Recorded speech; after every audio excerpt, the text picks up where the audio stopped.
Paz a vos, hermanos. Les saludo nuevamente en el nombre de nuestro Señor Jesucristo. Que su gracia, que su amor esté con usted y con su familia. Hoy en esta ocasión, nuevamente les saludo, deseando que esta situación que nos acongoja a todos, en su hogar, en su familia, usted esté resguardado, esté seguro. Hoy quiero narrarle un párrafo de la palabra que se encuentra en el Evangelio de Marcos, en el capítulo 4, del versículo 35 al versículo 41. El libro de Marcos tiene una peculiaridad. Es un libro que nos narra los hechos de forma muy rápida. O sea, es decir, es un libro que nos narra los milagros, las acciones de Jesús, un Jesús que va y viene, un Jesús que recorre toda Galilea, que recorre Samaria, que recorre todas las regiones que están alrededor de Jerusalén, y nos narra eventos y milagros. Y esta narración que se encuentra en esta parte de la Biblia, el Señor Jesús está en la región de Galilea. Después de haber realizado varios milagros, después de haber más que nada comentado varias parábolas, inicia con la siguiente narración. Dice que el Señor Jesús ya estaba un poco cansado, y entonces porque había enseñado durante todo el día. Es así que al final del día decide ir al otro lado del lago, al otro lado del mar. Se está refiriendo básicamente al mar de Galilea. Dice la palabra así: aquel día, cuando llegó la noche, les dijo: pasemos al otro lado. Y despidiendo a la multitud, le tomaron como estaba en la barca, y había también en él otras barcas. Pero se levantó una gran tempestad de viento, y echaba las olas en el barco de tal manera que ya se anegaba.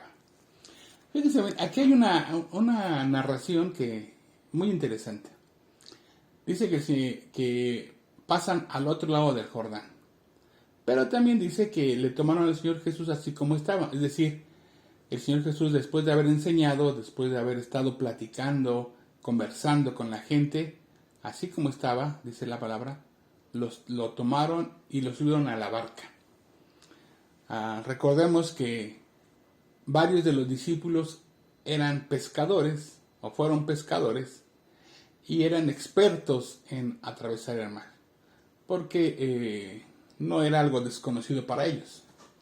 Eran buenos en la barca, de tal manera que dice que ya era de noche. Para alguien que a lo mejor no fuera diestro, pues pasar el mar en la noche tampoco no era fácil. Pero ellos, conocedores del mar, estamos hablando del mar de Galilea, no había ningún problema en cruzar ese mar de noche. El mar de Galilea en realidad es un lago de agua dulce, pero bastante extenso. Se alimenta del río Jordán, se alimenta de las corrientes que de los arroyos que vienen del monte Hermón y van a dar al río Jordán. Pero dice que en la noche, dice que empieza una tormenta.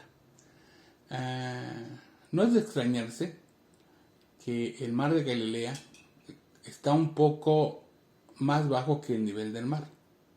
Y entonces los vientos que en la noche a veces se dan ocasionan mucho oleaje.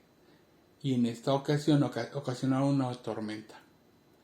Dice que la tormenta, yo creo que cualquier barco está diseñado para soportar unas lluvias, una tormenta. Pero el problema está que la tormenta era de tal magnitud que dice que ya las olas, el oleaje, dice que ya entraban en la barca. O sea, se estaba empezando a anegar la barca. Y eso, como todos sabemos, tiende a hundir cualquier embarcación. Y en este caso la barca se empezaba a hundir. Eso es lo que estaba pasando. Dice el versículo 38. Y él estaba en la popa durmiendo sobre su cabeza, y le despertaron y le dijeron: Maestro, ¿no tienes cuidado que perecemos? Aquí el Señor Jesús está en la popa de la barca. La popa de la barca es la parte de atrás de la embarcación. Ahí donde, sí, es en la parte de atrás de la embarcación, porque la proa es la parte delantera. Y ahí estaba el Señor descansando, estaba durmiendo, y llegan los apóstoles y lo despiertan. Señor, dice aquí, no tienes cuidado que perecemos. O sea, ya estaba la barca hundiéndose. Y eso es lo que estaba pasando, porque el agua ya estaba entrando en la barca. Dice, y levantándose reprendió al viento y dijo al mar: calla, enmudece. Y cesó el viento y se hizo grande bonanza. Y les dijo: ¿por qué estáis así amedrentados? ¿Cómo no tenéis fe? Entonces temieron con gran temor, y se decían unos a otros: ¿quién es este que aun el viento y el mar le obedecen? Bueno, aquí vamos a hacer varias consideraciones. Primeramente, el Señor Jesús está muy tranquilo, está descansando. ¿Se acuerdan que él había estado predicando, había estado diciendo las parábolas, había estado ahí con la gente? Y entonces, pues obviamente su humanidad, su parte humana, ¿verdad? Estaba cansado el Señor. Pero con su espíritu, el Señor estaba confiado, estaba en reposo, estaba tranquilo. Yo imagino, o sea, la tormenta, hermanos, no era algo que no se sintiera, ¿no? El viento azotaba, el mar, el oleaje que llegaba a anegar la barca, empieza a subir el agua en la barca, se empieza a hundir la barca, los discípulos empiezan a tener temor porque se van a ahogar. Yo no sé, pero ellos eran, algunos, no todos, pero algunos eran pescadores, algunos conocían el mar, algunos eran diestros en esa área, pero otros a lo mejor no tenían esa habilidad. Y los que no tienen esa habilidad sintieron miedo, sintieron temor. Despiertan al maestro. El maestro obviamente quita la tormenta, vuelve la calma.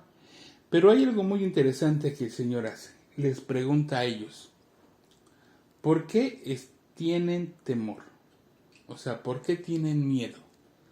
O sea, yo creo que la situación que estamos pasando son situaciones de miedo, ¿no? Porque lo que estamos viviendo ahorita, la pandemia, a veces no vemos la magnitud hasta que no nos toca, ¿no? Hasta que no está cerca de nosotros. Al principio mucha gente no creía, pensaba que era un invento, pensaba que era algo que no existía, pero conforme poco a poco fue avanzando el tiempo, nos dimos cuenta de esa terrible realidad.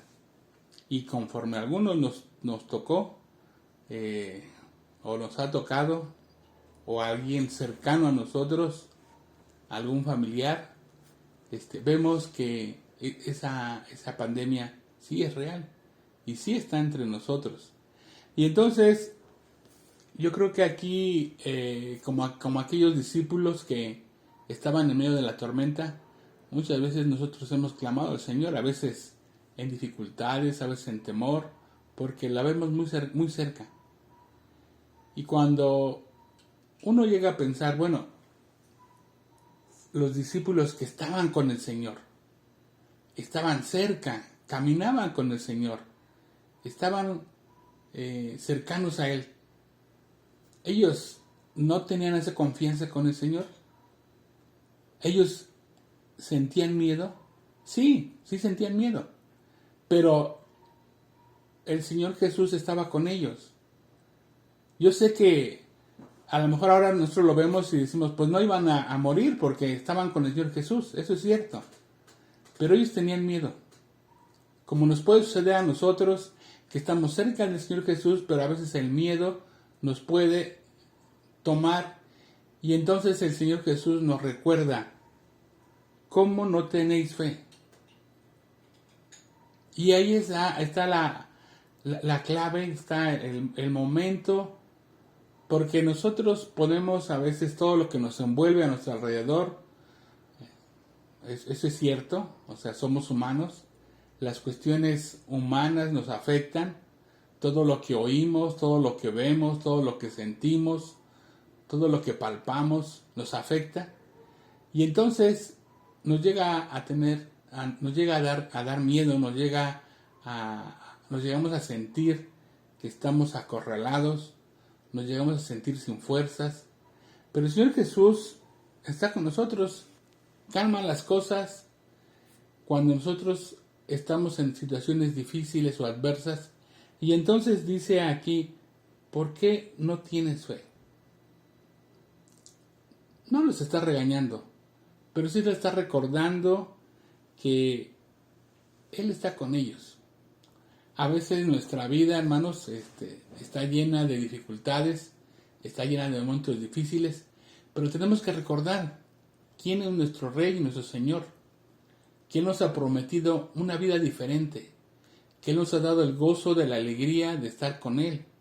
Y como dice su palabra, aún estos hombres decían, ¿quién es este que el mar y el viento obedecen? O sea, cosas que a veces nosotros no creemos, el Señor Jesús las resuelve. Y por esa situación nosotros debemos de confiar. Y vivir confiados es estar con una nueva perspectiva en nuestra vida. No con miedo, sino con seguridad.